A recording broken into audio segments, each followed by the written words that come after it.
And I'm going to pass over now to my two counterparts in the other faculties. David Byrne, whom I mentioned earlier, as Pro-Vice Chancellor for the Faculty of Medical Sciences, and Phil Wright, who's Pro-Vice Chancellor for the Faculty of Science, Agriculture and Engineering.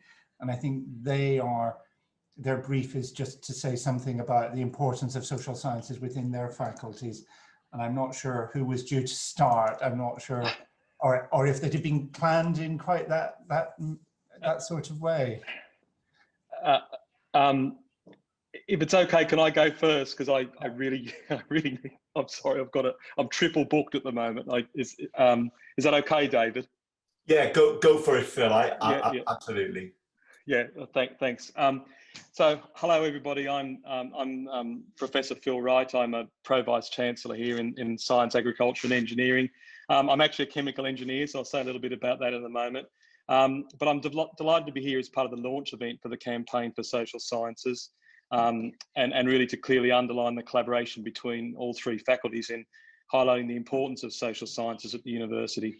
In my own sort of research role, I guess, as a chemical engineer over the years, I've certainly directly seen firsthand how social science plays a vital role in progressing research, influencing policy and advancing technologies. And for a number of years, one of the main components of my research was in synthetic biology, and I spent a lot of time working on policy with colleagues in Sheffield and Durham and Nottingham and in Edinburgh on the landscape of synthetic biology, and I was involved in writing a report for UKRI on that agenda. So it's certainly something that I've seen firsthand in my own research.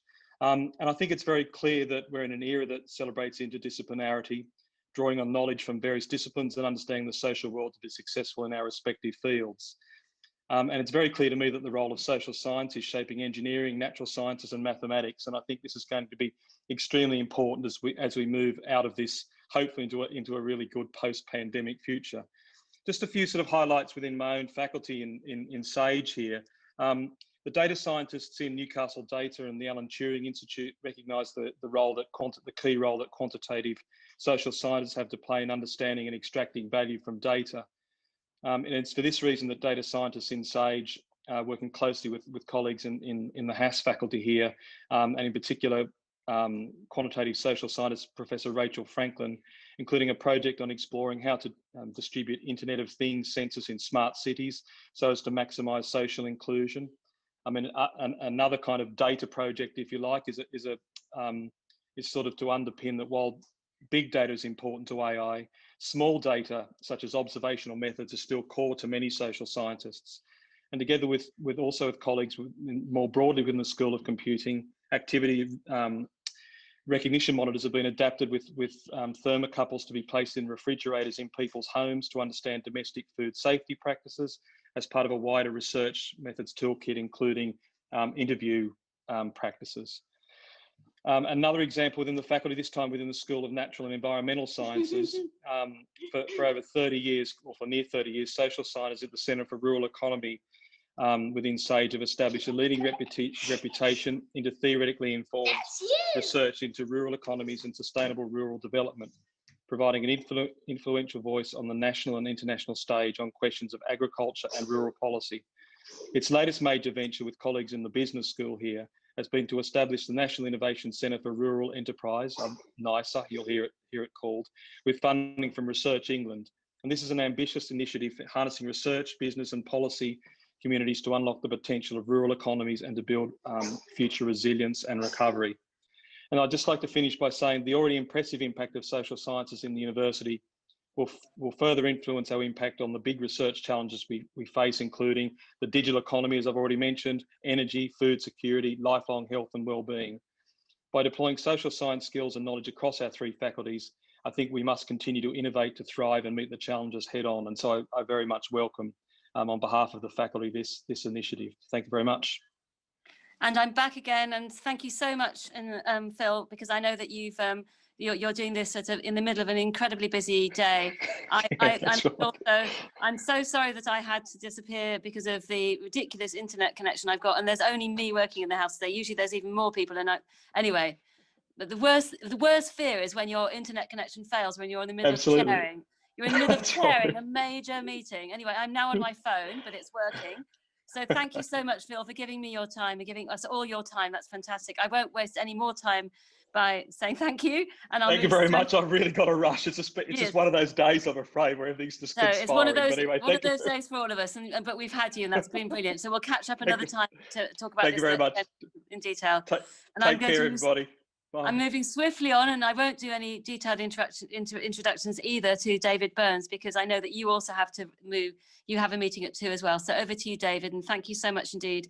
Pro Vice Chancellor of the Faculty of Medical Sciences with international research in dementia and movement disorders neurology. Over to you, David.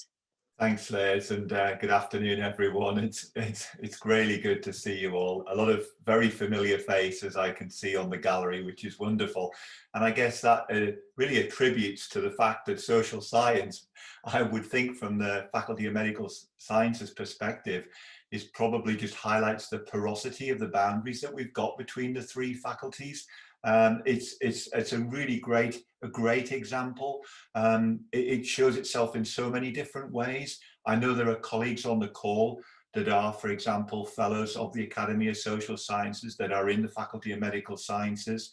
I absolutely know there are collaborations and great examples of joint working across ourselves and the institute that Liz heads up. And of course, we have a social scientist heading up one of our three main research institutes. Kath Exley is the Dean of the Population Health Science Institute. So this is not just talking the talk, it's really walking the walk. I mean, in terms of a few examples, rather than just the warm words, I see John Goddard's on the call. I won't call you an elder statesman, John, because I live too close to you now for that. That you could come and put me right. But you've certainly led the line in many of these aspects, and I learned an awful lot from working with John when we popped in a Strength in Places outline application. John taught me a whole new vocabulary, things like flexible geographies and quadruple helix, and that was all jolly interesting and jolly helpful in terms of us getting on through to the next round, and made us think in very different ways. And we've also got colleagues at the moment like Kay Bambra, who's played an absolutely massive role in outputs from the Northern Health Science Alliance with regard to showing how COVID has really widened the inequalities in the north, and the hit has been disproportionately felt up here in terms of the health, wealth and well-being of the region.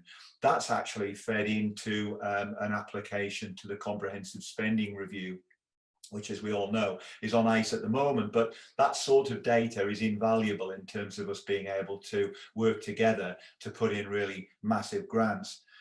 Another area really close to my heart is the Academic Health Science Centre, which we now have for the North East and North Cumbria. And that involves multiple partners, including NHS partners. But key in my mind is, and the thing that used to keep me awake at night before the interview, was how on earth could you make an impact in the population, despite all the very fancy translational science that we put out and the great discovery pull through First into Man, etc., etc.